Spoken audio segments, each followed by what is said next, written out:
Hello, it is Mike Tackett here with the truth. Okay, if you have seen the news after the election of President Obama, you have seen the riots, the riots over, the students rioting at Ole Miss over race, 400 arrests and stuff.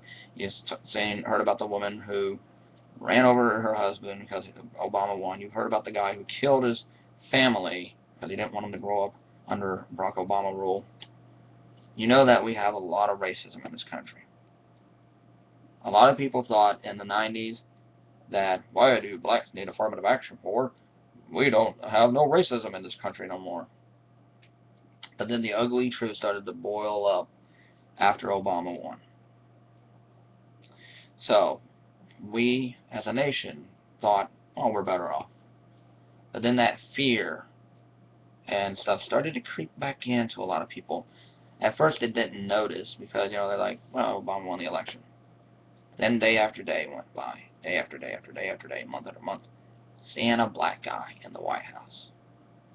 On TV, every day. It started to get to him. Then we got the Tea Party and stuff, which is not like the original Tea. Anyway. And believe it or not, racial crimes in this country have went up, not down, since Obama was elected. What we need to do in this country is have an intellectual debate about race. And liberals, oh my God, I used to be bad at this myself, so I was nothing but a dumbass for doing this. But every time somebody says something you may not like hearing, and I'm not talking about racial slurs or just putting down the whole race in general, which yes is flat out racism. But if somebody says something like, "Wow, man, a lot of blacks commit crime in my neighborhood," and if they actually do it, don't call them a racist. Just point out, like, well, not all blacks do. Some hate neighborhoods. Maybe it's because of the poverty level. They're doing things like, or why are they getting arrested? Are they getting arrested for murders and stuff? Or are they getting arrested because they were caught smoking pot or something? See that you gotta take that, tell them that. And if they're really not a racist, then they'll be like, yeah, you're right. Yeah, sorry I said that. See, that's the kind of answer you'll probably get. Don't just go racist, racist. Somebody call the politically correct police, racist. Why? Because you may turn a nice person into an actual racist. A lot of people who are racist are only racist because of their upbringing, fear, the unknown, and them living in a small bubble. Maybe if they had people talk to them instead of preaching and shouting at them, maybe, just maybe, they would listen. You're not going to get everyone, no. And if you don't get someone, don't feel like a failure. Keep trying. This is an article from Salon. Now, Salon is not a conservative website. This is a liberal website. But some of you may think this is racist, but it's not. Listen to this. Why are black leaders silent on black hate crimes? The failure to denounce violent crimes against whites, like the suburban Pittsburgh killing, cedes the moral high ground of the white supremacists. In the Pittsburgh suburb of Wilkinsburg, Joseph Kroll, a middle-aged maintenance man, was busily going by about his repair duties in the apartment building where he worked.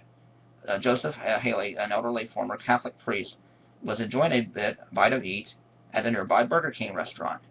Emil Sensibiti, a physics student at the University of Pittsburgh, and two other men were eating at a nearby McDonald's restaurant. Then, in a moment of rage, Ronald Taylor gunned down Haley, Kroll, and Saventi, and seriously wounded the other two men.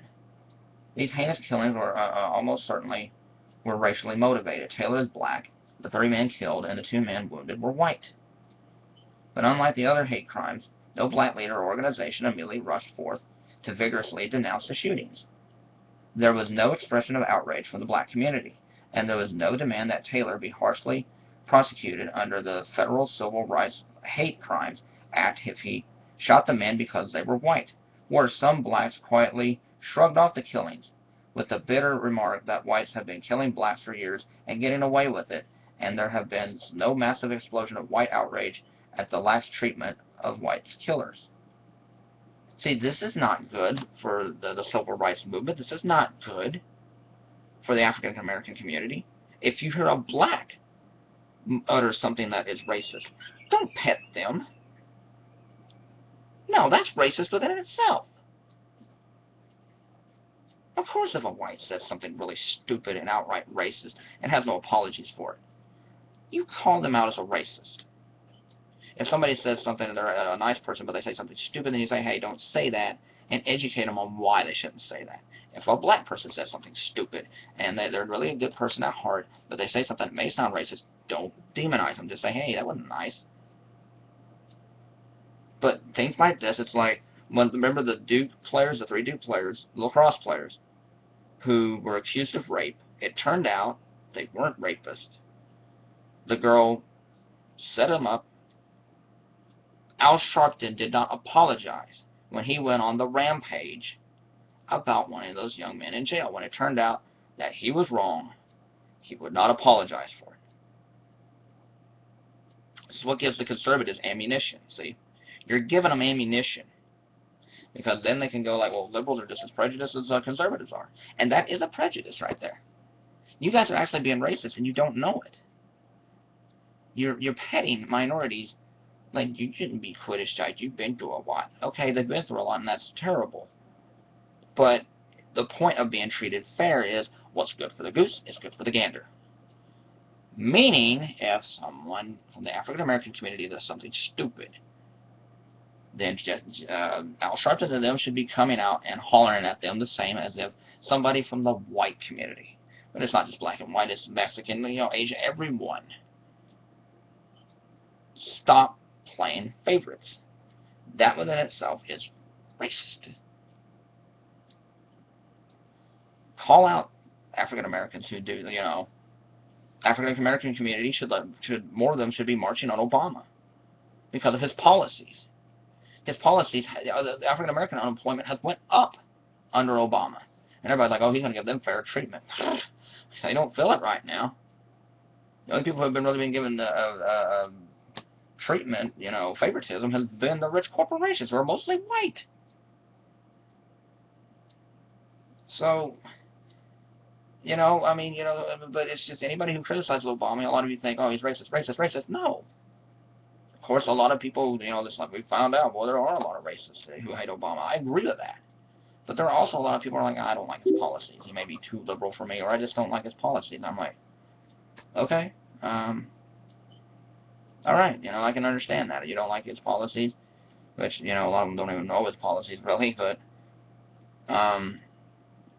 there are those who really just genuinely on the left and right who don't like Obama's policies. I'm on the left, and I don't like a lot of his policies. Now, I know it's not simple black and white, that the Republicans and their obstructionist ways have had some to do with this, but Obama has been at fault for not fighting back hard enough. So I'm not going to pet Obama. No, he doesn't need my sympathy. He's a man, and he's my equal.